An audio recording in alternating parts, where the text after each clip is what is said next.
정보처리 흥달쌤입니다. 이번 시간에는 2020년 3회 필기에 기출되었는데 프로그래밍 언어 활용 쪽. 프로그래밍 언어 활용 쪽 같은 경우에는 프로그램 언어를 3개를 내고 있죠. 자바 언어하고 파이썬하고 그리고 C 언어 이렇게 3개를 내고 있다. 그 3개가 프로그래밍 언어에서 1, 2, 3위를 왔다 갔다 하면서 서로 차지하고 있어요. 근데 3개 냈다는 건 너무 많은 것 같아. 이 3개 외에도 또 어떤 거를 내느냐?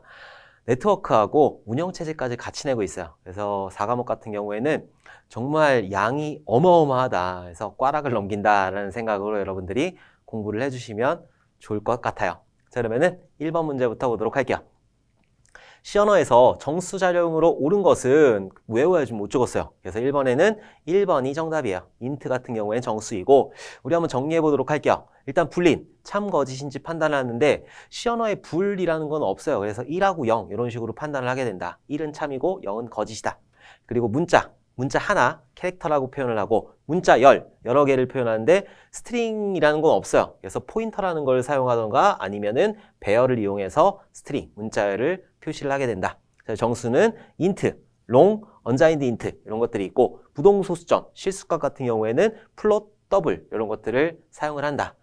자, 그리고 자료 형별 형식 지정자가 있어요. 그래서 프린트 F 할 때 %D다라고 하면은 뒤에 뭐 10이다. 그러면 10이라는 게 이렇게 매칭이 되는 거. 이런 형식 지정자가 있는데 인트 같은 경우에는 %D고 그리고 롱 같은 경우에는 %LD 그리고 플롯은 %F, 더블은 %LF. 분이 LF 이런 거 잘 안 써요. 그냥 F하고 D 이런 거 알아두시면 된다. 그리고 캐릭터 같은 경우에는 한 글자 %C 그리고 스트링. 여러 개의 문자를 찍을 때는 %S를 사용해서 이 %S는 주소값을 받게 돼요. 주소값. 그래서 배열의 첫 번째 주소를 받게 된다든지 배열을 가리키고 있는 그 주소를 받게 된다든지 아니면은 포인터 그쪽의 주소를 받게 돼서 거기서부터 널 문자까지 맨 마지막 문자까지 출력을 해주게 되는 게 %S라는 형식 지정자이다. 자, 이것도 같이 알아두시면 좋을 것 같아요.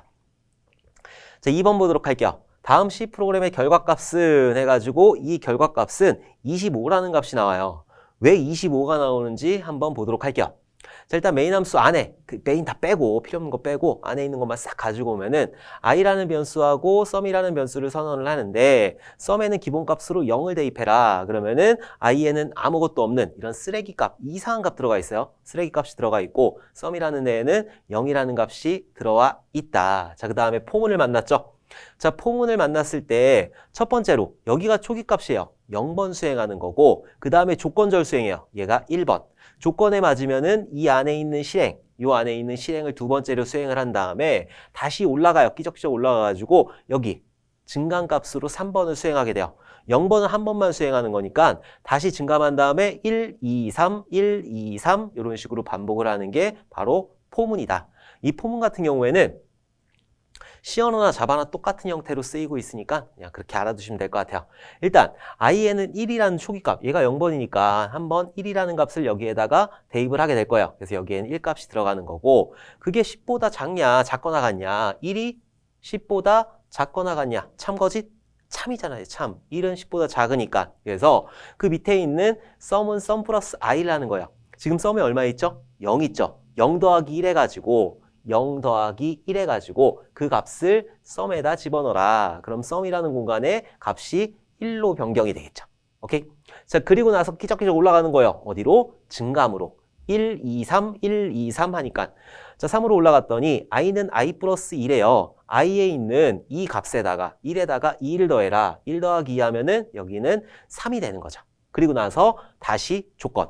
3이 작거나 같냐? 10보다. 참거짓? 참이잖아요. 참이니까 밑으로 내려와서 sum은 sum 플러스 i 해주는 거죠. sum에 지금 얼마 있어요? 1 들어가 있어요. i에는 3 들어가 있어요. 3 더하기 1 하게 되면은 4가 된다. 4를 sum에다가 이렇게 대입을 해라. 이 소리야. 자, 그리고 다시 올라가가지고 i는 i 플러스 2를 해주는 거죠. i에 지금 3 있으니까 3에다가 2를 더해가지고 5 값을 이렇게 만들 거예요. 그리고 나서 조건 비교. 5가 작거나 같냐? 10보다. 참거짓? 참이잖아요. 참이니까 밑으로 내려와서 sum은 sum 플러스 i를 하게 된다. 여기 프린트 왜 안 해요? 이러지 마세요. 폼은 안에 있는 요 블록만 수행하는 거니까. 오케이? sum은 sum 플러스 i 했으니까 지금 sum에 4 있고 i에 5 있죠. 5 더하기 4 하게 되면은 9 값이 된다. 그리고 다시 끼적끼적 올라가는 거야. 올라가가지고 i 플러스 2 해가지고 i에 대입한다. 5 더하기 2 하면은 i 값은 7 값이 되는 거고 다시 비교. 7이 작거나 같냐? 10보다. 참거짓? 참이에요. 참이니까 밑으로 내려와서 썸에다가 i를 더해서 썸에다 집어넣어라. 7하고 9하고 더해가지고 그걸 썸에다 집어넣으라는 거죠. 9하고 7하고 더하면은 갑자기 커지니까 암산을 못하겠네. 16이 되는 거죠. 그래서 16이라는 값을 여기다가 대입을 하게 된다. 자, 그리고 다시 끼적끼적 올라가서 i 플러스 2 하니까 i 값은 9가 되는 거고 다시 비교해야 돼요. 9가 작거나 같냐? 10보다. 참거짓? 참이잖아요. 9는 10보다 작기 때문에. 그래서 밑으로 내려와서 썸 플러스 i를 해주게 된다. 16 더하기 9 하게 되면은 25가 되겠죠? 그래서 25를 썸에다가 이렇게 대입을 해주는 거예요. 그리고 나서 끼적끼적 올라가가지고 i 플러스 2 하니까 i 값은 11이 되는 거죠. 자, 그리고 다시 비교. 11이 작거나 같냐? 10보다. 참거짓? 거짓이잖아요, 거짓. 왜? 11이 더 크기 때문에. 얘는 거짓이 되니까 여기 있는 거 이제 수행 안 하고 백과트로 이렇게 빠져가지고 프린트 F를 해주는데 출력을 해주는데 %d 그 숫자 그 정수형을 출력해라. 어느 값을? 썸이라는 값을 이렇게 출력해라 라고 했을 때 25가 출력이 되겠죠. 그래서 이 문제의 정답은 25가 되는 거다. 그래서 포문 돌아가는 거 여러분들 기본적인 구조를 알아두셔야 돼요. 자, 3번 보도록 할게요. 유닉스에서 새로운 프로세스를 생성하는 명령어는 외워야 돼요. 이거 어쩔 수 없어. 이거는 포크라는 명령을 사용을 하게 돼요. 자, ls라는 명령은 그 디렉토리의 그 내용을 볼 때, 그 디렉토리 안에 있는 파일 구조를 볼 때, 여러분들 뭐 C 드라이브, 뭐 윈도우즈 이렇게 쭉쭉 들어가면은 파일들, 폴더들 쭉 나오죠. 그게 바로 ls라는 명령이다. 자, 그리고 캣이라는 거는 붙이라는 거고, 그리고 chmod라고 하는 거는 그 파일의 권한을 바꾸라는 거예요. 그래서 chmod라는 명령어도 있다는 거 기억을 해두시면 된다. 자, 일단 chmod 나왔으니까 rwx, rwx, rwx 이런 것들이 있는 거죠. 그래서 유저가 있고 그룹이 있고 그리고 other 이렇게 있는데 요 각각의 rwx, rwx, rwx 자 이런 식으로 세 개로 구성되어 있다. 그래서 값이 1, 2, 4예요. 여기도 1, 2, 4이고 1, 2, 4이다. 첫 번째에 있는 U 같은 경우에는 만든 사람의 권한을 나타내는 거고 만약에 만든 사람이 7이에요. 7. 그러면은 1, 2, 4 더하면 7이잖아요. 그러니까 RWX를 다 가지고 있다는 거. 그리고 그룹은 그 유저, 만든 사람이 속한 그룹이에요. 만약에 여기 값이 3이다 라고 했을 때는 3을 만들려면 2하고 1하고 더하는 거죠.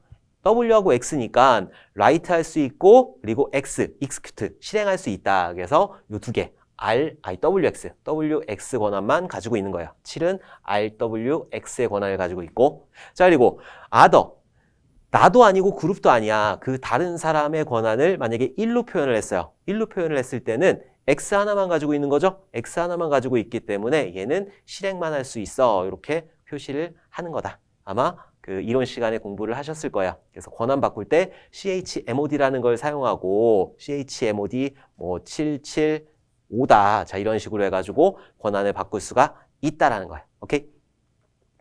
자 4번 보도록 할게요. OSI 7레이어에서 링크의 설정과 유지 및 종료를 담당하여 노드 간의 오류 제어와 흐름 제어 기능을 수행하는 계층은 자 요거 같은 경우에는 여기 보면은 오류 제어하고 흐름 제어를 한대요. 오류 제어하고 흐름 제어를 하는 계층은 딱 두 가지 계층이 있어요. 전송 계층이라는 거가 있고 데이터 링크 계층. 전송 계층하고 데이터 링크 계층. 요 두 군데서 오류 제어하고 흐름 제어를 담당을 해요. 근데 노드 간에잖아요. 노드 간에. 두 개 간에 그 물리적으로 인접해 있는 것들끼리 이런 오류 제어하고 흐름 제어를 하는 거는 데이터 링크 계층이다. 그래서 4번의 정답은 데이터 링크 계층이 되는 거다. 자, OSI 7계층. 표, 세, 전, 내, 물. 요 꼭 기억을 해주셔야 되는 거고 이런 오류 제어나 흐름 제어를 해가지고 데이터의 신뢰성을 보장하는 거는 데이터 링크 계층하고 전송 계층이 있는데 이거는 노드 간이니까 인접한 것들끼리라고 했으니까 데이터 링크 계층이고 양 종단 간의 신뢰성 있는 정보를 전달한다 라고 했을 때는 전송 계층이다. 이렇게 구분을 해주셔야 돼요. 아마 지난 시간에도 제가 말씀을 드렸을 거예요. 오케이? 자, 7가지 한번 보도록 할게요. OSI 7계층. 가장 상위 계층이 응용 계층이 있어요. 사용자와 네트워크 간의 응용 서비스를 연결하고 프로토콜들 뭐 이런 것들이 있다. 지난 시간에 되게 많은 걸 했으니까. 단위는 데이터고, 그 다음에 표현 계층, 그 다음에 프로토콜은 이런 거 쓰는데 필요 없어. 데이터라는 단위 쓰고, 그 다음에 세션 계층도 있고, 이런 데이터라는 단위 쓴다. 그리고 전송 계층, 이게 중요해요. 전송 계층. 종단 시스템 간의 신뢰성 있는 통신 보장을 한다. 그래서 오류 제어하고 흐름 제어를 여기서 진행을 하는데 얘는 뭐가 중요하다? 종단 간에 한다. 오케이? 그리고 프로토콜은 전송 계층의 프로토콜은 TCP하고 UDP예요. 요건 중요해. 요거는 TCP이고 UDP이다. 그래서 TCP 같은 경우에는 연결을 확립한 다음에 하는 거예요. 그래서 3웨이 핸드쉐이킹을 한 다음에 3번 악수하고 자 이제 얘기합시다 이렇게 하는 게 TCP이고 UDP 같은 경우에 그냥 냅다 보내는 거. 그게 바로 UDP이다. 나머지 것들은 알 필요 없어요. 단위는 세그먼트 단위를 사용을 하게 된다. 자, 네트워크 계층. 그 밑에죠. 전송 계층 밑에. 그래서 단말 간 시스템끼리 데이터를 전송하기 위한 최선의 통신 경로를 선택하게 된다. 그래서 가장 하위 계층이 물리 계층이 있고 그 다음에 데이터 링크 계층이 있고 그 다음에 네트워크 계층이 있잖아요. 여기까지 우리 집이에요. 우리 집에서 바깥으로 빠져서 다른 사람한테 전송을 하기 위해서는 라우터라는 거를 통과를 하게 돼요. 그래서 장비가 라우터가 필요하다고 그랬잖아요. 라우터들을 통해서 쭉쭉쭉 이동하면서 데이터를 전달을 하게 된다. 자, 이 라우터라는 게 그 RIP 프로토콜하고 뭐 OSPF 프로토콜 이런 것도 있었잖아요. RIP 같은 경우에는 15홉까지만 갈 수 있다. 뭐 이런 것들도 여러분들 알아봤었죠. 자, 그리고 프로토콜들은 좀 알아두셔야 돼요. IP, ARP, ARP하고 RARP하고 쌍이에요. ICMP, IGMP, RIP, OSPF 뭐 이런 것들도 있는데 ARP가 나왔으니까 ARP 같은 경우에는 IP 주소를 맥 어드레스 주소, 여러분들 컴퓨터 맥 카드, 그 이더넷 카드 주소로 바꿔주는 게 바로 ARP예요. 두 글자에서 세 글자. 자, 세 글자에서 두 글자로 가는 건 앞에 R자 붙여갖고 RARP이다. 자, 이런 것도 알아두시고, 그리고 ICMP. ICMP 같은 경우에는 데이터들이 라우터를 통해서 쭉쭉쭉쭉 이동을 해요. 그러다 못 갈 수도 있죠. 못 가게 되면은 나한테 나 못 갔어 이러고 통보를 해주는 게 ICMP 프로토콜이다. 단위는 패킷이라는 단위를 쓰고 그리고 라우터라는 장비를 사용을 하게 된다.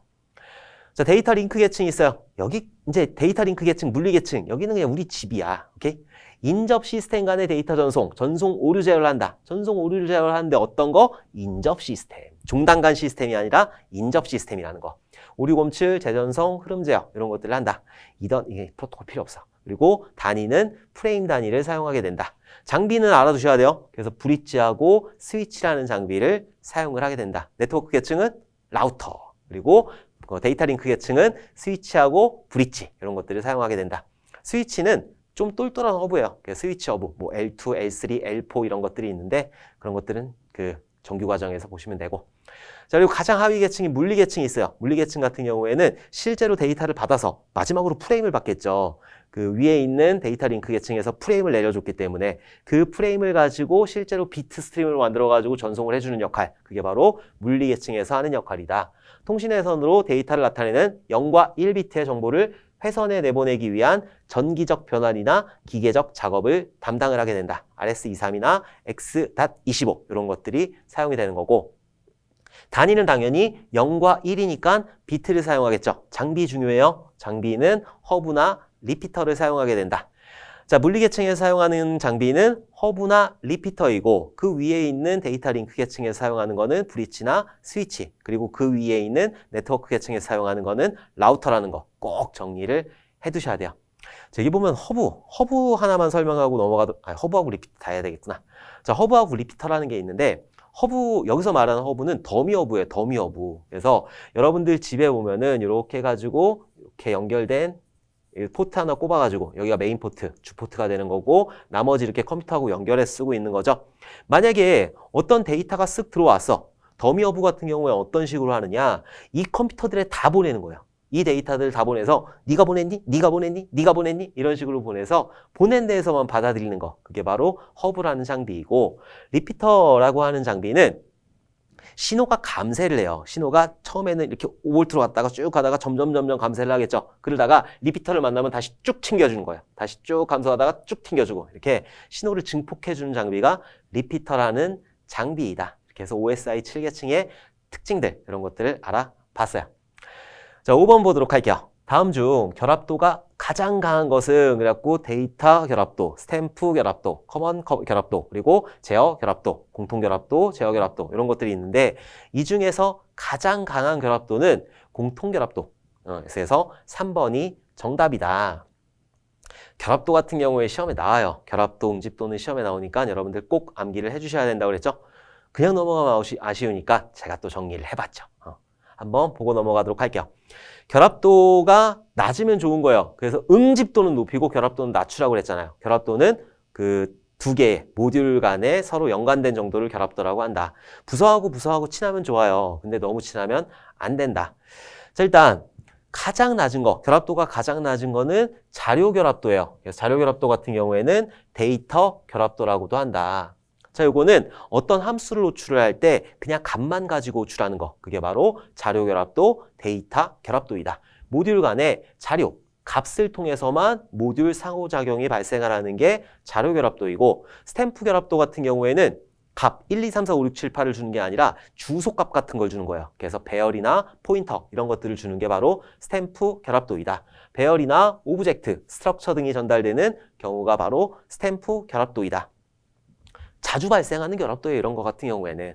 자, 그리고 제어 결합도 같은 경우에는 어떤 인자값이 제어의 역할로 쓰이는 거. 만약에 A라는 함수를 호출할 때 1이라는 거하고 5라는 거하고 자 이렇게 호출을 했어요. 그러면은 이 1이라는 게 A라는 함수에서 2%를 만나가지고 이 값이 A가 0보다 크면 어떤 거를 수행하고 아니면 어떤 거를 수행해라. 자, 이렇게 제어 요소로 쓰일 수 있는 거. 이게 바로 제어 결합도이다. 자, 값만 전달되는 게 아니라 제어 요소가 전달되는 경우가 제어 결합도. 자, 외부 결합도는 그냥 외부로 선언하는 변수라고 생각을 하시면 되고 공통 결합도, 얘는 전역 변수를 사용한다라고 보시면 돼요. 자, 그리고 마지막으로 내용 결합도 같은 경우에는 스파게티 코드가 된 거예요. 그래서 딱 막 난잡하게 내용으로 다 얽히설키 얽혀 있는 게 바로 내용 결합도이다. 얘가 가장 안 좋은 거죠. 그래서 자료 결합도가 결합도로 봤을 때는 가장 좋은 거예요. 결합도가 가장 낮은 거. 그래서 어떻게 외워야 되냐? 데이터 결합도라고도 했잖아요. 그래서 얘를 데스 형, 그 나훈아 선생님이 데스 형 이러면서 노래 부르잖아요. 데스 형, 쟤 왜 저래? 쟤 왜 저래? 공유랑 내가 닮았대. 아우 닭살. 닭살 돋지면 어쩌겠어요. 여러분들 이 시험에 나오는 거니까 꼭 암기를 해주셔야 된다. 데스 형, 쟤 왜 저래? 공유랑 내가 닮았대. 이렇게 꼭 암기를 해주시면 된다. 뭐 싫으시면 이거 암기하는 거 싫으시면 다른 방법, 어떤 방법도 상관없어요. 여러분들 시험장 들어가시기 전까지 무조건 암기를 해주셔야 되는 거예요. 오케이? 자, 6번 문제 보도록 할게요. 200.1.1.0 사이다 표기법으로 24 네트워크를 FLSM 방식을 이용하여 10개의 서브넷으로 나누고 그리고 IP 서브넷 제로를 적용했다. 이때 서브네팅된 네트워크 중 10번째 네트워크의 브로드캐스트 IP 주소는? 이라고 물어봤어요.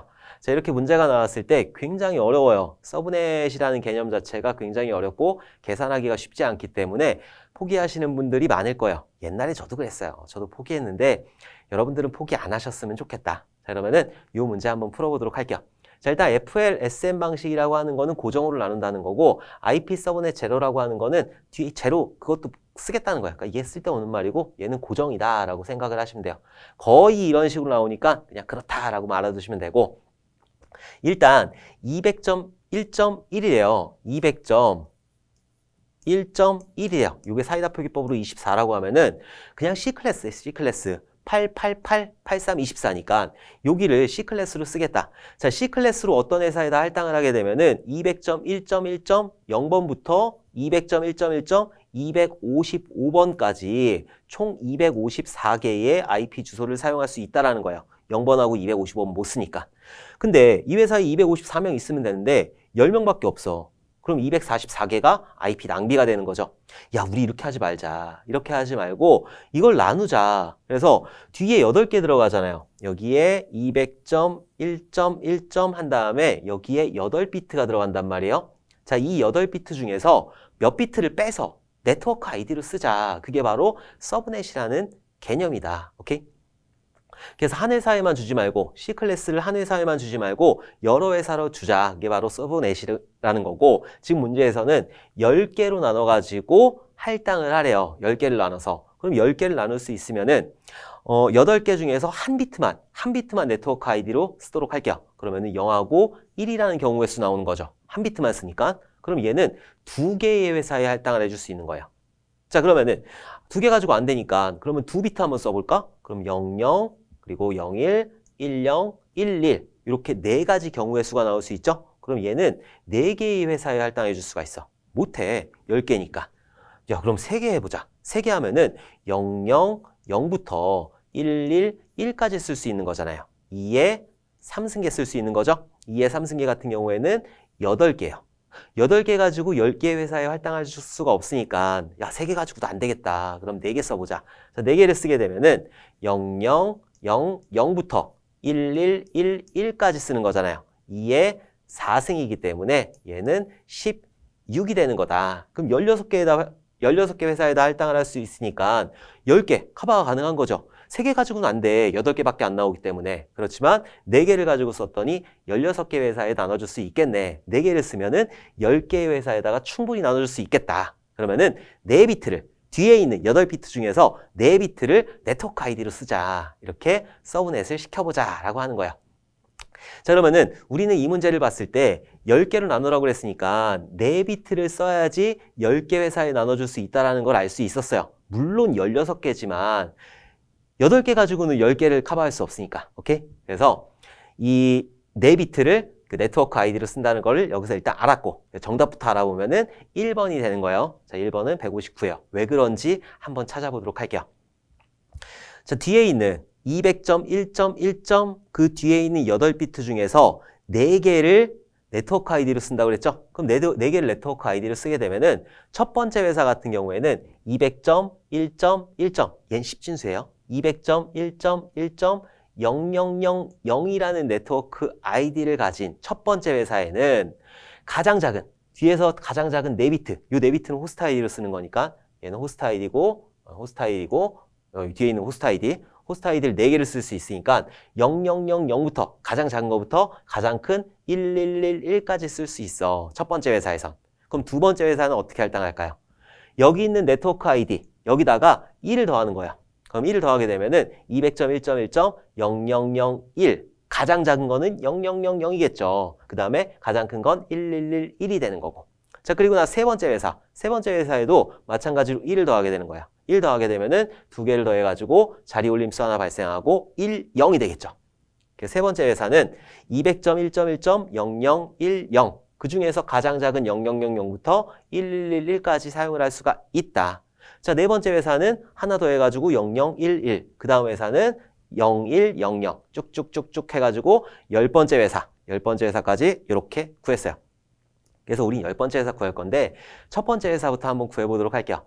첫 번째 회사 같은 경우에는 가장 작은 숫자, 여기서 가장 작은 숫자가 뭐죠?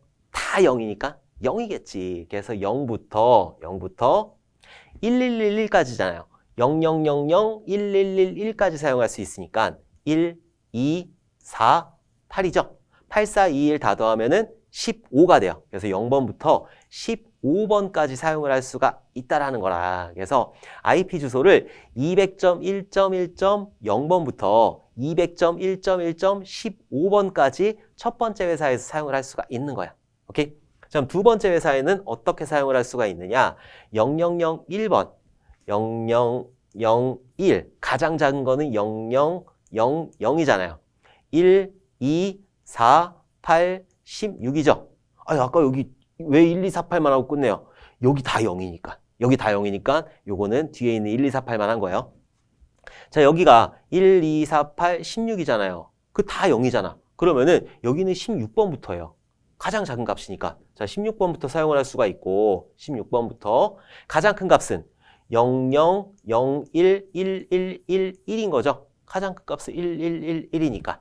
여기는 15라며 15에다가 16 더하면은 31이 되겠죠. 그래서 16번부터 31번까지 사용을 할 수가 있다. 그래서 16번부터 31번까지 사용을 할 수 있다라는 거예요. 자, 세 번째 회사 구해보도록 할게요. 세 번째 회사는 요거부터 여기까지예요. 그러면은 00, 10, 00, 00이니까 1, 2, 4, 8, 16, 32죠. 여기는 32가 된다. 다 0이니까. 그러면은 32번 IP부터 사용을 할 수가 있다. 어디까지? 여기가 1111까지. 1, 2, 4, 8, 16, 32. 32에다가 여기 있는 15를 더하게 되면은 47이 되겠죠. 그래서 여기는 47번까지 사용을 할 수가 있다라는 거예요. 그래서 여기는 32번부터 47번까지. 여기까지만 하려고 그랬는데 다음 것도 한번 해보도록 할게요. 자, 그 다음 회사는 00110000부터 00111111까지 사용을 할 수가 있다. 그러면은 00110000 요거 먼저 구하면 1, 2, 4, 8, 16, 32 16하고 32 두 개 더하는 거죠. 그러면은 48이 된다. 48번부터 시작해서 여기가 1111이니까 1111은 15였잖아요. 15를 더하면은 50, 63인가요? 63이 된다. 그래서 48번부터 63번까지 사용을 할 수가 있다는 거야. 그러니까 이게 무슨 말이냐? IP 주소를 나눴을 때 10개, 16개 서브넷 여기 4개를 나눴을 때 16개로 나눠줄 수 있다라고 그랬잖아요. 그랬을 때 첫 번째 회사는 200.1.1.0번부터 200.1.1.15번까지 이렇게 할당을 한 거예요. 아까 전에 C클래스 이 단위로 주게 되면은 하나의 회사에만 할당을 할 수가 있고 254개를 쓸 수밖에 없어요. 근데 이렇게 네트워크 아이디를 좀 빌려서 쓰니까 4개를 빌려서 쓰니까 16개의 회사에다 할당을 하면서 요만큼 조금씩만 주는 거예요. 0번부터 15번까지만 사용해라. 0번 사용 못하고 15번 사용 못하니까 1번부터 14번까지 쓰겠죠? 자, 14개씩 회사에다 할당을 해준다. 이게 바로 서브넷이에요. 자, 이것들을 다 구해보면은 다섯 번째 회사는 64번부터 79번, 그 다음에 80번부터 95, 96부터 111, 112부터 127. 자, 이렇게 해서 맨 마지막 10번째 회사는 144번부터 159번까지 쓸 수 있는 거야. 뭐 물론 밑에 6개의 회사가 더 있지만 우리는 10번째 회사를 구하는 거니까. 그럼 10번째 회사에서는 사용할 수 있는 IP 주소가 200점, 우리가 구하려는 10번째 회사는 144번부터 200점, 1.1.159번까지 이렇게 사용을 할 수가 있다는 거야. 우리 회사에서는 이 IP들을 가지고 사용할 수 있어. 이 안에 있는 것들을. 근데 문제에서 어떤 거 구하라고 그랬죠? 브로드캐스트 IP. 브로드캐스트 IP 같은 경우에는 맨 마지막이에요. 그래서 맨 처음하고 맨 끝에는 사용할 수 없다고 그랬잖아요. 맨 처음은 네트워크 IP가 되는 거고 맨 마지막은 브로드캐스트 IP가 돼요. 그래서 맨 처음하고 맨 마지막은 사용할 수가 없다. 그래서 브로드캐스트 IP 맨 마지막 거 구하니까 200.1.1.159 이게 정답인 거라. 그래서 정답이 200.1.1.159 브로드캐스트 IP 구하라고 그랬으니까. 근데 여기서 그런 게 나올 수가 있어요. 사용 가능한 두 번째 IP를 구해라. 그럼 사용 가능한 두 번째 IP를 구해보도록 할게요. 10번째 회사에 사용 가능한 두 번째 IP는 200.1.1.144 첫 번째, 그 다음에 145. 자, 그래서 두 번째 사용 가능한 IP니까 200.1.1.145가 사용 가능한 두 번째 IP야 라고 하면 땡! 왜? 첫 번째는 제가 사용 못한다고 그랬잖아요. 그래서 144번 같은 경우에는 네트워크 IP라 사용을 못해요. 그래서 144번 못하고 145가 첫 번째 사용 가능한 IP, 146이 두 번째 사용 가능한 IP예요. 그래서 두 번째 사용 가능한 IP 같은 경우에는 200.1.1.146번이 되는 거다. 144를 사용할 수 없으니까. 이런 함정에 절대 빠지시면 안 되는 거라. 오케이? 자, 그래서 이 문제의 정답은 200.1.1.159 브로드캐스트 IP 구하라고 그랬으니까 200.1.1.159가 되는 거예요. 계산하기 되게 복잡해요. 계산하기 복잡한데 이 프로그래밍 언어 활용 같은 경우에는 어떤 문제가 나올지도 모르고 너무 광범위하기 때문에 이렇게 조금 계산할 수 있는 거 너무 어렵지 않으면서 계산할 수 있는 것들은 여러분들이 꼭 맞춰주셨으면 좋겠다. 오케이? 자, 7번 문제 보도록 할게요. 다음 내용에 설명하는 소프트웨어 취약점은 이 취약점들 여러분들 다 알고 계셔야 된다. 자, 메모리를 다루는데 오류가 발생하여 잘못된 동작을 하는 프로그램 취약점. 자, 일단 메모리 관련된 취약점 같은 경우에는 버퍼 오버플로라든가 널 포인터 이런 것들이 해당이 된다. 메모리를 가지고 노는 게 이런 메모리 취약점이에요. 자, FTP 바운스 공격. 얘 같은 경우에는 FTP니까 이게 메모리하고는 상관이 없겠죠. 그리고 SQL 삽입.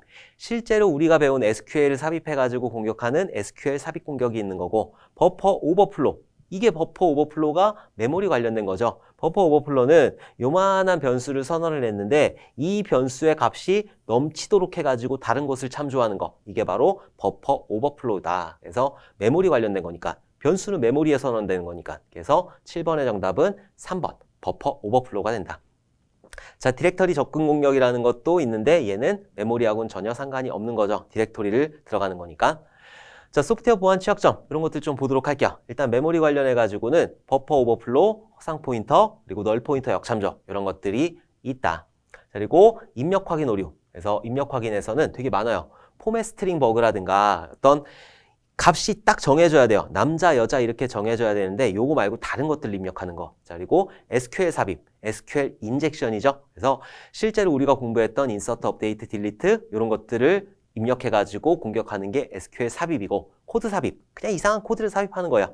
그리고 웹사이트 간 스크립팅, 크로스 사이트 스크립트라고도 하고 XSS라고도 하는데 입력값에다가 여기에 뭐 텍스트 에어리어라고 해가지고 여러분 내용 쓰는 데 있죠. 이 내용 쓰는 데다가 HTML이나 자바스크립트 이런 것들을 직접 입력하는 게 웹사이트 간 스크립팅, 크로스 사이트 스크립팅이라고 한다.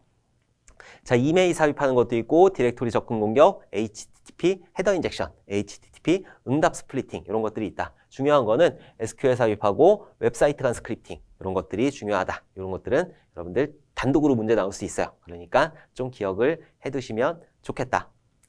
자, 그리고 경쟁 상태. 그래갖고 우리가 지금 사용하고 있는 거는 병행 프로세스잖아요. 여러 개를 동시에 수행하고 있기 때문에. 그래서 타임 오브 체크, 투 타임 오브 유즈 버그, 그리고 심볼릭 링크 경쟁 이런 것들도 있다. 그냥 그렇구나라고 알아두시면 될 것 같아요.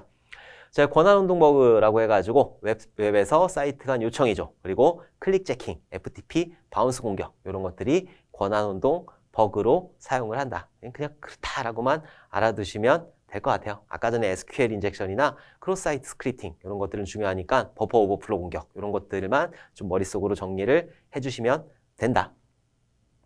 자, 8번 보도록 할게요. TCP 프로토콜에 대한 설명으로 거리가 먼 것은 했어요. 자, 일단 TCP 프로토콜이라고 하는 거는 연결 지향형이죠. 그리고 전송 계층에서 사용하는 거. 전송 계층에서 사용하는 프로토콜 두 가지, TCP하고 UDP가 있다. TCP 같은 경우에는 연결하는 거예요. 그래서 3웨이 핸드쉐이킹을 한 다음에 연결을 해가지고 데이터를 주고받고 마지막에 다 끝나면은 4웨이 핸드쉐이킹을 해가지고 이제 빠이빠이 하는 게 바로 TCP 프로토콜이다. 자, UDP 같은 경우에는 그냥 냅다 던지는 거. 그게 바로 UDP 프로토콜이다. 자, 한번 찾아보면 거리가 먼 거. 신뢰성 있는 연결 지향형 전달 서비스이다. 맞죠? 자, 기본 헤더 크기는 100바이트이고 160바이트까지 확장이 가능하다. 기본 헤더 크기가 100바이트가 아니라 20바이트, 20바이트. 그렇기 때문에 얘가 틀린 거다. 그래서 8번의 정답은 2번이 되는 거예요. 자, 스트림 전송 기능을 제공한다. 한꺼번에 쭉 쏴주는 거. 연결을 끝냈으니까 그냥 쭉 쏴주는 거죠. 자, 그리고 순서 제어, 오류 제어, 흐름 제어 기능을 제공을 한다. 신뢰성 있는 정보 전달을 하기 위해서는 순서 제어도 해줘야 되고 오류 제어, 흐름 제어 기능을 해줘야 되겠죠. 오케이? 그래서 TCP 프로토콜 보게 되면은 이런 식으로 구성이 되어 있어요. 송신지 포트, 수신지 포트. 자, 포트라는 거는 문 열고 들어가는 거예요. 내가 어떤 컴퓨터에 들어갔어요. 내가 누구네 집에 방문을 했어. 누구네 집에 방문을 했는데 방문들이 여러 개 있잖아. 주소 찾아가지고 그 집에 방문을 했는데 내 친구 방이 어딘지 그런 것들을 정해주는 게 포트예요. 내가 지금 이 컴퓨터에서 카톡도 하고 있고 뭐 인터넷도 하고 있고 여러 가지 일들을 수행하고 있죠. 데이터를 받았을 때 카톡으로 보낼 건지 아니면은 다른 메신저, 네이트홈 메신저로 보낼 건지 웹브라우저로 보낼 건지 이런 포트 번호가 적혀 있어야 된다. 그게 송신지 포트나 수신지 포트 이런 것들이 있어야 되는 거고 순서 번호나 확인 응답 번호, 어크널러지 그런 번호 있어야 되는 거고 옵셋들이 있는데 옵셋들이 나올까 싶어요. 그래서 어전트라고 해가지고 긴급 포인터를 사용할 거냐 말 거냐 이런 것들은 너무 많아서 그냥 저기 본 강의에서 여러분들 보셨으면 좋겠어요. 그리고 윈도우 크기, 이렇게 슬라이딩 윈도우 할 때 그 크기를 지정해 주는 거고 체크섬, 이거를 가지고 실제로 데이터가 정확한지 이런 것들을 보는 게 바로 체크섬이다. 그래서 오류 제어하는 거. 그리고 긴급 포인터, 나 긴급한 거니까 빨리 좀 처리해줘. 그게 바로 긴급 포인터이다. 그래서 여기가 32일이니까 84, 4바이트씩 구성되어 있는 거죠. 하나, 둘, 셋, 넷, 5개, 5, 4, 20바이트가 기본 바이트고 그리고 옵션이 붙을 수도 있다라는 거예요. 오케이? 그래서 TCP 포트 구조는 이렇게 생겼다는 거 좀 기억을 해두시면 좋을 것 같아요. 포트 들어간다는 것도 꼭 기억을 해두세요. 자, 9번 보도록 할게요. 파이썬의 변수 작성 규칙 설명으로 옳지 않은 것은 했어요. 변수 작성은 파이썬이나 C 언어나 자바나 자바스크립트나 다 똑같아. 다 비슷비슷해. 자바스크립트는 조금 틀리다. 뭐 이상한 문자도 들어가긴 하는데 어쨌든 우리 자바스크립트 공부하는 거 아니니까. 일단 변수 작성 규칙 같은 경우에는 사용할 수 있는 문자가 딱 정해져 있어요. 영문자, 대소문자, 영문자, 대소문자를 쓸 수 있고 특수문자 중에선 언더바만 쓸 수 있어요. 언더바. 그리고 공백을 포함하면 안 되는 거고 그리고 맨 앞 숫자도 쓸 수 있어요. 1, 2, 3, 4라는 숫자도 쓸 수 있어요. 자, 근데 맨 앞에는 영문자나 언더바만 올 수 있다. 맨 앞에 숫자가 들어가면 안 돼요. 숫자는 뒤에만 올 수 있다. 뒤나 중간에. 오케이?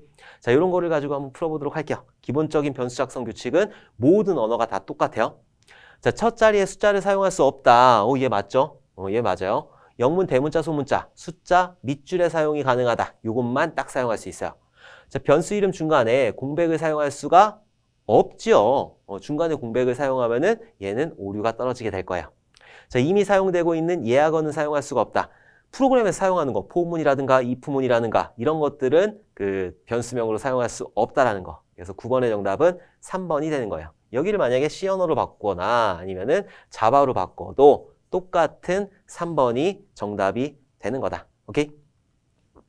자, 10번 보도록 할게요. 배치 프로그램의 필수 요소에 대한 설명으로 틀린 것은 배치 프로그램이라고 하는 거는 일괄 처리죠. 그래서 한꺼번에 어떤 일들을 쭉 처리해 주는 거. 실시간 처리하고 배치 처리하고 조금 틀린 거예요. 실시간 같은 경우에 내가 요청을 보내면 바로바로 응답해 주는 거. 이게 바로 실시간이고 배치 같은 경우에는 한꺼번에 뭐 급여 계산을 한다든지 아니면은 공과금 계산을 한다든지 이럴 때 쓰는 게 배치 프로그램이다. 자, 한번 보도록 할게요. 자동화는 심각한 오류 사항 외에는 사용자의 개입 없이 동작을 해야 돼요. 그죠? 오류가 심각하지 않으면은 얘는 자동적으로 급여 계산할 때 그걸 매번 그렇게 하고 있나? 아니죠. 급여 전날되면은 시스템이 알아서 돌아서 급여를 계산해 주는 거기 때문에 이런 심각한 오류 사항 외에는 사용자가 개입을 하면 안 되는 거예요. 자, 안정성은 어떤 문제가 생겼는지, 언제 발생했는지 등을 추적할 수 있어야 된다. 맞아요. 대용량 데이터는 대용량의 데이터를 처리할 수 있어야 된다. 맞겠죠. 아니, 배치 프로그램을 돌리는 목적이 대용량의 데이터를 처리하는 거기 때문에 그래서 얘도 맞는 거고 무결성은 주어진 시간 내에 처리를 완료할 수 있어야 하고 동시에 동작하고 있는 다른 애플리케이션을 방해하지 말아야 된다. 무결성이라는 개념이 어떤 데이터가 있을 때 이 데이터를 허용한 사람만 고칠 수 있다. 이게 바로 무결성이라는 개념인 거죠. 얘 같은 경우에는 성능인 거죠. 성능. 그래서 10번의 정답은 4번이 되는 거예요. 자, 그래서 배치 프로그램 필수 요소들 이런 것들을 조금 알아보도록 할게요. 일단 배치 프로그램이라고 하는 거는 대용량의 데이터를 처리를 해야 된다. 뭐 1 더하기 2는 이런 거 바로바로 나와야 되는 거지. 그래서 대용량의 데이터를 처리할 수 있어야 되고 자동화되어야 되고 견고해야 돼요. 오류가 많이 발생을 하면 안 돼. 급여 계산하는데 내 급여가 빵원이야. 그러면은 안 되지. 그래서 견고해야 되고 안정성이 있어야 된다. 그리고 성능적으로 좋아야 된다. 그래서 배치 프로그램을 작성할 때 대용량 데이터, 자동화, 견고함, 안정성, 성능. 뒤에 있는 것들은 그냥 앞에 있는 게 딱 읽어보면 어떤 건지 딱 감이 오니까 대용량 데이터, 자동화, 견고함, 안정성, 성능 이런 것들을 가지고 있어야 되는 게 바로 배치 프로그램이다라는 거 꼭 기억을 해두셔야 된다. 오케이? 자, 11번 문제 보도록 할게요. 다음이 설명하는 응집도의 유형은 모듈이 다수의 관련 기능을 가질 때 모듈 안의 구성 요소들이 그 기능을 순차적으로 수행할 경우에 응집도는 자, 여기서는 좀 찾기가 쉬운데 만약에 여기다가 순차적 응집도 자, 요거들 딱 집어넣어 놨어요. 순차적 응집도이다. 자, 그러면은 어떤 거 찍으실 것 같아요? 순차적 응집도 찍을 것 같죠? 여기가 순차적이니까 순차적? 여기 순차적 있네? 순차적이네 이러고 찍으면 땡이다. 왜냐하면 순차적 응집도 같은 경우 순차적으로 수행하는 거는 절차적 응집도예요. 절차적 응집도. 그래서 11번의 정답은 절차적 응집도가 되는 거다. 아까 전에 결합도 문제 나왔죠? 지금 응집도 문제 나왔죠? 자, 응집도하고 결합도는 무조건 나와요. 뒤에 있는 5과목에서 나올 수도 있기 때문에 어디서 나올지도 몰라요. 그러니까 여러분들 응집도하고 결합도 꼭 기억을 해두셔야 된다. 자, 응집도 이런 것들이 있는데 응집도라고 하는 거는 모듈 내부, 그 하나의 모듈이 어떤 기능을 수행하느냐, 안에서 똘똘 뭉쳐서 수행하느냐, 아니면은 아무 상관없는 것들끼리 모여 있느냐, 이런 것들이 응집도라는 거죠. 자, 일단 기능적 응집도부터 해서 우연적 응집도까지 기능적 응집도가 가장 응집도가 높은 거예요. 그리고 우연적 응집도가 가장 낮은 거다. 응집도는 높은 게 좋은 거니까 기능적 응집도가 가장 좋은 거예요. 결합도는 낮추는 거고 응집도는 높이게 되는 거죠. 자, 응집도를 높이고 결합도를 낮추게 되면은 모듈의 독립성을 보장할 수 있어요. 모듈의 독립성이 높아진다고 하는 거는 이것들을 재사용할 수가 있다라는 거죠. 오케이? 자, 어쨌든 이 응집도 외워야 되는 거죠. 어떻게 외우냐? 우리 놀던 시절에 먹었던 통통한 순대 있잖아. 그거 기가 막히게 맛있었어. 아유, 닭살. 그래도 어쩔 수 없어. 여러분들은 맞추셔야 되니까. 자, 다시 한번. 우리 놀던 시절에 통통한 순대 있잖아. 그거 기가 막히게 맛있었어. 이렇게 꼭 암기를 해주셔야 된다. 자, 기능적 응집도 같은 경우에는 모듈 내부에 있는 기능들이 똘똘 뭉쳐져 있는 상태. 그게 바로 기능적 응집도이고, 순차적 응집도. 순차적하고 절차적하고 더럽게 껴린다고 그랬어요. 자, 순차적 응집도는 뭐냐? 모듈에서 이렇게 수행이 될 때 어떤 처리가 끝났어요. 그럼 여기서 어떤 결과값이 나왔죠. 이 결과값을 그 다음에 있는 게 받아서 쓰는 거. 그 다음에 있는 것들이 받아서 쓰는 게 바로 순차적 응집도이다. 순서대로 처리되는 게 아니라 여기 나온 결과값을 그 다음이 쓰는 거. 모듈 내에서 한 활동으로부터, 이 활동으로부터 나온 출력값을 다른 활동, 이 활동이 사용을 하는 게 바로 순차적 응집도이다. 자, 통시적 응집도는 그냥 동일한 출력하고 동일한 입력, 이것만 기억하시면 되고, 절차적 응집도, 얘는 순차적으로 수행하는 경우이다. 그래서 순차적은 절차적이고, 그리고 한 활동으로부터 나온 결과물을 그 다음 활동에 쓰는 게 바로 순차적 응집도라는 거. 요 두 개 너무너무 헷갈리니까 꼭 기억을 해두셔야 돼요. 아까 그 보기 같은 경우에 정말 착하게 낸 거고, 사악하게 내면은 순차적, 절차적 집어넣고 이 순차적 딱 쓴다니까요. 그러면은 순차적 이렇게 되니까는 여러분들, 제 강의를 듣는 여러분들은 꼭 헷갈리지 말고 딱 찍어주셔야 돼요. 오케이? 시간적 응집도 같은 경우에는 어떤 시간이 되면, 특정 시간이 되면 움직이는 게 바로 시간적 응집도. 논리적 응집도는 유사한 성격, 비슷한 성격들을 가진 게 한 모듈에 모여 있는 거. 그리고 우연적 응집도는 아무 상관이 없는 것들. 여기 이 모듈하고 이런 것들이 이 모듈 내부에 이상한 기능들이 아무 상관없는 기능들이 다 모여 있는 거. 이게 바로 우연적 응집도이다. 자, 다시 한번. 우리 놀던 시절에 먹었던 통통한 순대 있잖아. 그거 기가 막히게 맛있었어. 요거 무조건 암기를 해주셔야 된다. 오케이? 시험에 나와요. 자, 12번 보도록 할게요. IPv6에 대한 설명으로 틀린 것은 했어요. IPv4는 지금 현재 우리가 쓰고 있는 거. 지금 계속적으로 바꾸고 있는 게 IPv6인 거죠. 자, 찾아보면 32비트의 주소 체계를 사용한다. 얘부터 틀렸네. IPv6 같은 경우에는 128비트 쓰는 거고 32비트 쓰는 거는 IPv4가 32비트를 쓰고 있는 거죠. 오케이? 그래서 12번의 정답은 1번이 되는 거다. 자, IPv4하고 IPv6는 조금 정리를 하고 넘어가도록 할게요. IPv4는 32비트, IPv6는 128비트.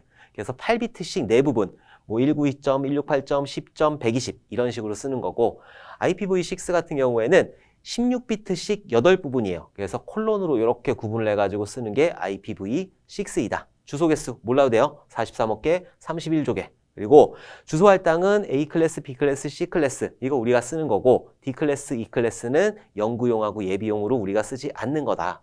그리고 그 IPv6 같은 경우에는 그냥 순서대로, 들어오는 순서대로 할당을 해준다. 나머지 것들은 그냥 읽어보시면 되고, 다른 것도 다 읽어보세요. 근데 전송 방식, 얘 중요해요.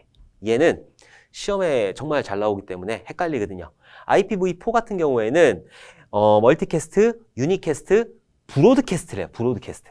브로드캐스트라고 하는 건 방송용이 브로드캐스트인데, IPv6 같은 경우에는 얘가 되게 비효율적이란 말이에요. 그렇기 때문에 얘 대신 애니캐스트라는 거를 사용을 한다. 똑같이 멀티캐스트, 유니캐스트는 사용하는데 애니캐스트라는 걸 사용해요. 인접한 것들끼리 이렇게 전파시키는 거. 이런 애니캐스트를 사용한다는 거. 브로드캐스트는 IPv4에 들어가는 거, 애니캐스트는 IPv6에 들어가는 거. 그리고 유니캐스트하고 멀티캐스트. 유니캐스트는 여러분들 그 채팅, 카톡 할 때 1대1 채팅이라고 생각을 하시면 되고 멀티캐스트는 그룹 채팅 그렇게 생각을 하시면 된다. 자, 13번 보도록 할게요. 다음 자바 프로그램 조건문에 대해 사망 조건 연산자를 사용하여 옳게 나타낸 것은 이랬어요. 자, 그러면은 요거를 좀 띄어다가 한번 보도록 할게요. 자, 이렇게 변수들이 이렇게 선언이 되어 있고 여기가 조건이에요. 여기가 조건이 들어가 있고 여기가 참인 거죠. 그리고 여기는 거짓. 자, 이런 식으로 되어 있다. 거짓. 자, 이렇게 되어 있다. 자, 사망 조건 연산자라고 하는 거는 처음에 여기에 조건항이 들어가요. 항이 3개라 사망이에요. 조건항이 들어가고 물음표가 이렇게 들어간 다음에 여기엔 참항이 들어가고 땡땡 한 다음에 여기에는 거짓항이 이렇게 들어가게 된다. 자, 그러면은 이 조건을 보니까 참이나 거짓이나 K라는 값에다가 어떤 값을 대입을 하고 있죠. 그럼 K라는 값에다가 어떤 값을 대입을 할 거예요. 이거에 맞춰서 조건이 지금 뭐예요? i가 j보다 크냐, i가 뭐 가로 쳐도 되고 i가 j보다 크냐. 자, 이런 조건이 있을 때 여기 물음표가 이렇게 나오게 되는 거고 참항 들어와야 되겠죠. 참항 같은 경우에는 i 빼기 j를 한대요. 그래서 여기에는 i 빼기 j를 수행한다. 참항. 그리고 거짓항은 땡땡 한 다음에 거짓항 i 플러스 j 여기에 i 플러스 j 자, 이런 식으로 수행을 하게 된다. 자, 그럼 K라는 공간에다가는 사망연산자를 이용해서 i가 j보다 크면 참항인 요게 수행되는 거고 거짓이면 거짓항인 요게 수행이 되는 거다. 뒤에 요거 붙여야 되고 요거를 찾아보게 되면 1번인 거죠. 그래서 이 문제의 정답은 1번. 제가 이거 하다가 1번이 정답이 되는 거라. 나머지 것들은 다 아니에요. 다 아니니까 1번이 정답이 된다는 거. 사망연산자는 여기에 처음에 조건항이 들어가는 거고 조건항, 물음표, 그 다음에 여기에는 참항, 그리고 땡땡하고 거짓항. 자, 이런 식으로 표현된다는 거 꼭 기억을 해두셔야 돼요. 그래서 정답은 1번이다. 자, 14번 보도록 할게요. 다음은 사용자로부터 입력받은 문자열에 대해서 처음과 끝에 3글자를 추출한 후 합쳐서 출력하는 파이썬 코드에서 기억에 들어갈 내용은 이랬어요.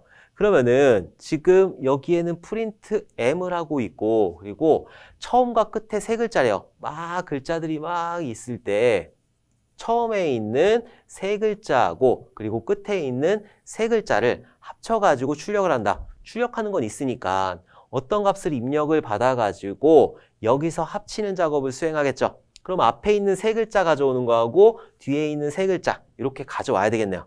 자, 밑에 보니까 문자열을 슬라이스하고 있어요. 그래서 스트링이라는 데다가 왔는데 문자열을 슬라이스한다. 문자열 슬라이스 할 때 규칙이 있어요. 규칙이. 그래서 여기에 처음에 땡땡 땡땡 자, 이런 식으로 구성이 되어 있어요. 자, 여기에는 시작, 여기에는 끝. 자, 그리고 여기에는 스텝. 스텝이라는 건 들어가도 되고 안 들어가도 돼요. 근데 여기 같은 경우에는 지금 안 들어가도 되는 거죠. 얘는 아예 없어도 된다. 시작과 끝이 있으면 된다. 자, 처음에 3글자라고 그랬으니까 그 파이썬에서는 0번부터가 시작이에요. 그래서 0번부터 0번이 첫 번째가 되는 거예요. 첫 번째, 두 번째, 세 번째. 그래서 3개를 가지고 와야 돼. 3개를. 그래서 여기에서는 3개를 이렇게 가지고 와야 된다. 왜 3이라고 하느냐? 뒤에 있는 거는 마이너스 1 돼야 되니까. 그래서 0, 1, 2 이렇게 가지고 와야지 3글자를 가지고 올 수가 있는 거죠. 오케이? 그래서 첫 번째, 처음에 3글자를 가지고 올 때는 스트링에서 0번부터 시작해가지고 3개 이렇게 가지고 와라. 이렇게 해야지 마이너스 1 돼가지고 2까지 가져오니까 0, 1, 2 0번째, 1번째, 2번째를 가지고 오는 거죠. 그럼 0하고 3 찾아보면은 얘가 0하고 3이야. 혹은 시작값을 안 넣어도 돼요. 시작값을 안 넣으면은 지가 알아서 0값이 되기 때문에 얘도 마찬가지로 가지고 올 수가 있다. 얘 같은 경우에는 1에서 3이에요. 1에서 3이면은 0부터 시작한다고 그랬으니까 0 안 갖고 오고 1하고 2만 가지고 오는 거예요. 그러니까 3글자를 가지고 올 수가 없는 거죠. 자, 마지막 같은 경우에는 0하고 뒤에가 없어요. 여기 끝에가 없어요. 그럼 0번부터 시작해서 다 가지고 오라는 거니까 1번하고 4번은 아니다. 자, 두 번째, 2번 보면은 마이너스 3부터 마이너스 1까지요. 이런 건 있지도 않아. 마이너스 3부터 마이너스 1까지 있지도 않으니까 그 다음 거 마이너스 3, 3개를 가지고 뒤에서 3개를 가져와라 라고 하니까 이거 땡땡 없어도 되는 거고 마이너스 3 하게 되면은 3개를 뒤에서 가져와라 했으니까 이 14번의 정답은 3번이 되는 거야. 3번이. 근데 이렇게 문제 나오기는 조금 조금 이상한 문제. 어쨌든 이렇게 처음에 가지고 올 때 0번부터 시작한다는 거, 그리고 맨 마지막 거 문자열 가져올 때는 마이너스를 붙여가지고 3개씩 가지고 오는 거, 이렇게 알아두시면 될 것 같아요. 그래서 요거를 좀 보도록 할게요. 이 아까 전에 있는 것들은 좀 복잡하니까 요 문제를 가지고 이해를 해야지, 이해를. 스트링 str에다가는 py 띄고 thon 점까지 붙였어요. 그러면은 이거는 이렇게 구성을 할 수가 있어요. 이렇게 표를 만들어 놓고 py 띄고 thon 점까지 이렇게 구성이 되어 있다. 그리고 요거의 전체적인 개수 랭스라고 하거든요. 얘는 그냥 하나, 둘, 셋, 넷, 다섯, 여섯, 일곱, 8개. 8개가 할당이 되어 있잖아요. 그래서 얘의 출력값은 8이 되는 거예요. 그리고 프린트 str5라고 그랬어요. 그럼 5번째 있는 요소. 근데 파이썬은 몇 번째부터 시작한다고요? 0부터 시작한다. 0, 1, 2, 3, 4, 5. 5번째 있는 거. 5번째 있는 여기 있는 5를 출력하게 되는 거예요. 오케이? 그리고 슬라이스 해가지고 2부터 4까지다. 그럼 여기서 마이너스 1 해준다고 그랬죠? 그럼 두 번째부터 0, 1, 2부터 앞에 있는 건 마이너스 아니에요. 뒤에 있는 것만 마이너스예요. 그래서 0, 1, 2 여기 있는 공백부터 해서 3까지 마이너스 1 했으니까 3까지 계속 공백하고 t하고 이렇게 출력을 해주게 된다. 자, 그 다음 str 땡땡 3이에요. 땡땡 3이면 어떻게 된다? 0번부터 시작한다고요. 그래서 여기가 뒤에는 마이너스 1 붙으니까 2까지예요. 0, 1, 2 그래서 p, y 한 칸 띄고 이렇게까지 출력이 되는 거다. 0, 1, 2 그 다음에 마이너스 2 하게 되면은 뒤에서부터 2개예요. 뒤에서부터 2개. 그래서 점하고 n하고 점하고 이렇게 가지고 오게 된다. 그래서 여러분들 요거는 좀 알아두셔야 돼요. 필기 같은 경우에는 이런 문자를 가지고 출제되는 문제들이 많기 때문에 이런 문자를 가지고 이렇게 가지고 오는 거, 슬라이스 해가지고 가지고 오는 것들은 여러분들이 조금 기억을 해두셔야 돼요. 오케이? 자, 15번 문제 보도록 할게요. 효과적인 모듈 설계를 위한 유의사항으로 거리가 먼 것은 했어요. 자, 모듈 간의 결합도를 약하게 하면 모듈 독립성이 향상이 된다. 결합도를 약하게 해가지고 모듈 독립성을 높이는 거죠. 그 얘는 맞아요. 결합도는 낮추고 응집도는 높여가지고 모듈의 독립성을 향상시키는 거니까 결합도를 약하게 해서 모듈 독립성을 향상시킨다. 얘 맞고. 복잡도와 중복성을 줄이고 일관성을 유지시킨다. 당연하죠. 이런 소스 코드 같은 경우에는 복잡하면 안 되는 거고 그리고 중복하는 것들을 최소화시키는 거다. 자, 모듈의 기능은 예측이 가능해야 되며 가능해야 돼요. add라는 함수가 있을 때 얘는 더하겠구나 라는 예측이 가능해야 돼요. 지나치게 제한적이어야 된다. 지나치게 제한적이면 안 되죠. 그 안에서 표현을 자유롭게 해야 되니까 아무리 난잡하게 짜놔도 그거 어떻게 할 수가 없어. 그래서 15번의 정답은 3번이 되는 거라. 그리고 유지보수는 당연히 용이해야 되겠죠. 어떤 프로그램을 만들더라도 유지보수는 용이해야 된다. 오케이? 그래서 15번의 정답은 3번. 결합도를 약하게 하고 응집도를 높여가지고 모듈의 독립성을 향상을 시키는 거. 요거는 꼭 기억을 해두셔야 된다. 오케이? 자, 16번 문제 보도록 할게요. HRM 방식으로 스케줄링 할 경우 입력된 작업이 다음과 같을 때 처리되는 작업 순서로 옳은 것은 일단 HRN이라고 하는 거는 경로 우대 사상이죠. 쇼티스트 자퍼스트라는 게 있는데 쇼티스트 자퍼스트 같은 경우에는 실행 시간이 빠른 것들만 우선적으로 처리를 하기 때문에 기하 현상이 발생을 할 수가 있다라고 그랬어요. 그래서 이 굶어 죽는 현상을 방지하기 위해서 HRN 대기 시간이 기니까 이 대기 시간도 좀 늦자라고 하는 게 바로 HRN이라는 방식이죠. 자, HRN 우선순위를 구하는 공식은 대기 시간 더하기 서비스 시간. 자, 이것들을 이렇게 묶어가지고 나누기 서비스 시간으로 이렇게 만들어 두게 되는 거죠. 그래가지고 이 값이 높은 게 우선순위가 높아지게 되는 거다. 자, 그러면은 더하기 빼기 곱하기를 한번 해보도록 할게요. 자, 실행 시간이 20이고 대기 시간이 5예요. 그럼 5 더하기 20 하면은 25가 되는 거고 얘를 나누기 20으로 하게 되면은 1점 몇몇몇 되겠죠. 그래서 얘는 어디 쓸 데가 없네. 얘는 1점 몇 자, 이런 식으로 된다. 자, 그리고 대기 시간이 40이고 실행 시간이 20이에요. 그럼 40 더하기 20 하게 되면은 60이라는 값이 나오네요. 이걸 왜 쓰고 앉아 있을까? 자, 60이라는 값이 나와 있고 얘를 실행 시간으로 나누게 되면은 얘는 3이 되는 거죠. 그래서 얘는 3이 딱 떨어지게 된다. 이렇게 딱 떨어지는 게 난 좋아. 자, 그 다음 C 같은 경우에는 대기 시간이 15이고 그리고 실행시간이 45예요. 그럼 몇이죠? 60이네. 60 나누기 45를 하게 되면은 얘도 마찬가지로 1점 몇몇몇몇 나올 거예요. 1점 몇몇몇몇 나올 거다. 근데 아까 얘보단 좀 크겠죠. 자, 그래서 요거는 이렇게 되는 거고. 그 다음에 대기시간이 20이고 실행시간이 2예요. 그러면은 22가 되는 거고 나누기 2를 하게 되면은 11 되는 거죠. 오, 얘는 되게 오래 기다렸네. 자, 얘는 11 되게 된다. 자, 그러면 여기서 우선순위가 가장 높은 거 D가 가장 높겠죠. 그래서 얘는 D가 가장 높다. 여기도 D고 그 다음에 B죠. B는 3이니까 그 B가 이렇게 나오게 된다. 그럼 정답은 3번이 되는 거예요. 얘 1점 몇몇몇 나오고 얘 1점 몇몇몇 나오니까 두 개는 자세하게 계산을 해보시면 될 거예요. 자, 어쨌든 얘는 10이라고 3 이렇게 나오니까 정답은 3번 D, B, C, A가 되는 거다. 이렇게 보니까 얘 대기시간 되게 높으니까 이 대기시간이 높은 것들을 처리하게 되는 거죠. 공식 알아두셔야 돼요. 대기시간 더하기 실행시간 나누기 실행시간이 된다는 거. 그래서 1점 몇몇몇 나오는 거는 의미가 없으니까. 그래서 D, B, C, A 이런 식으로 수행이 되게 된다. 자, 17번 보도록 할게요. 운영체제에 대한 설명으로 거리가 먼 것은 했어요. 자, 운영체제라고 하는 거는 우리가 사용하는 그런 윈도우 이런 것들이 운영체제가 되는 거죠.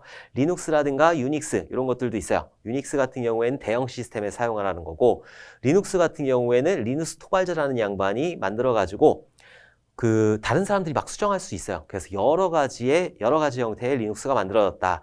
레드햇도 있고 와우도 있고 여러 가지 형태의 리눅스가 있다. 우분투 요즘에도 우분투 많이 써요. 어쨌든 거리가 먼 거 한번 찾아보도록 할게요. 다중사용자와 다중응용 프로그램 환경하에서 자원의 형제 상태를 파악하고 자원 분배를 위한 스케줄링을 담당한다. 이 컴퓨터에 있는 모든 자원들을 관리해주는 게 바로 운영체제가 하는 역할이니까 얘는 맞는 거고 CPU, 메모리 공간, 기억장치, 입출력장치 등의 자원을 관리한다. 얘도 맞아요. 운영체제의 종류로는 매크로 프로세서, 어셈블러, 컴파일러 등이 있다. 아니죠. 얘는 운영체제가 아니죠. 얘는 시스템 프로그램이긴 한데 어셈블러나 컴파일러 같은 경우에는 언어 번역 프로그램이잖아요. 그렇기 때문에 3번이 정답. 얘가 정확하게 아닌 거예요. 17번에는 3번이 아니다. 입출력 장치와 사용자 프로그램을 제어한다. 전체적인 하드웨어까지 제어하는 게 운영체제에서 하는 역할이다. 운영체제 중에서도 커널이 하는 게 바로 이런 역할이다. 자, 그래서 17번의 정답은 3번. 어셈블러하고 컴파일러 하나 더 추가해서 인터프리터. 자, 요거 같은 경우에는 언어 번역 프로그램이에요. 어셈블러는 어셈블리어를 번역하는 거. 그리고 컴파일러 같은 경우에는 이렇게 하나로 번역하는 거. 한꺼번에 확 번역하는 게 컴파일러. 인터프리터 같은 경우에는 한 줄 한 줄 번역하는 그 통역하는 게 인터프리터이다. 그래서 얘는 언어 번역 프로그램. 자, 18번 보도록 할게요. 메모리 관리 기법 중 월스트핏 방법을 사용할 경우 10KB 크기의 프로그램을 실행을 위해서 어느 부분에 할당이 되는가 라고 했어요. 월스트핏, 베스트핏, 그리고 펄스트핏 이렇게 세 개가 있죠. 자, 펄스트핏이 있고 그리고 베스트핏이 있고 월스트핏이라는 게 있다. 펄스트핏 같은 경우에는 10kg가 딱 들어왔을 때 그냥 그 공간에 할당해 버리는 거. 10kg가 들어갈 수 있는 공간이 첫 번째 나오면은 그냥 할당하는 거. 그리고 베스트핏 같은 경우에는 계산을 하는 거예요. 그래서 어디에 할당을 해야지 단편화가 가장 적게 발생할 거냐 요것들을 계산해서 집어넣는 게 베스트핏.